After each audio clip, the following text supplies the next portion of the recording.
If there's one word to sum up the spring 2018 anime season, I'd say it's nostalgia. Fist of the North Star, Fooly Cooly, Captain Tsubasa, Legend of the Galactic Heroes, a lot of sequels and retellings of beloved shows have come out this past month, but there's one show in particular that, while in many ways being a breath of fresh air compared to recent offerings as of late, also manages to deliver a glorious old school aesthetic. Megalo Box exists as a celebration for the 50th anniversary of Ashita no Joe, a boxing manga with a 70s anime that many consider to be one of the greatest shows ever made. This 2018 retelling manages to be its own story, but also offers many references to its inspiration for fans to take note of, as well as giving a new spin on beloved characters from the original. Something that will immediately grab everyone's attention, however, is the art style.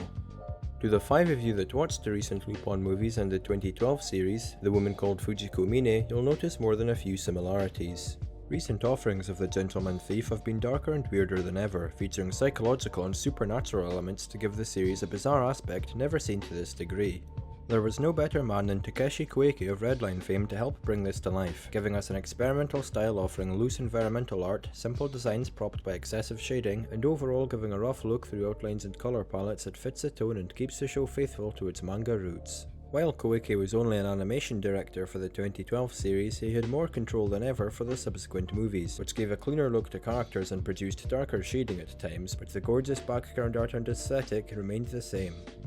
Koike himself isn't directing Megalo Box, but Yu Moriyama has been a frequent collaborator with him over the last 10 years, and with Moriyama seemingly having more control over the creation of Megalo Box as opposed to any of his previous projects, the influence is undeniable. This show doesn't go quite as overboard shading wise, but regardless, the hatching style is present, and alongside the constant use of smears we end up with a product quite reminiscent of the original. Boxing can be so fast paced that you really need this animation style to recreate the high speed intensity of the sport, and as you'd expect, it looks great when implemented correctly. Thick shading for certain character features keep a connection to older shows where this was more prominent, and mixed in with more modern elements, giving us gorgeous lighting, effects, and updated visual and audio quality, we have a style that fits Megalo Box to a T.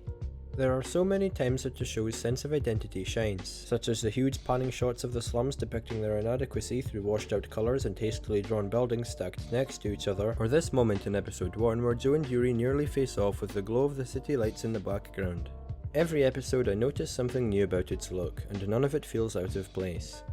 Gritty, rough around the edges, unpolished, all this lends itself perfectly to the rise of Junk Dog and his sleazy trainer, two men who came from nothing ready to take on the world.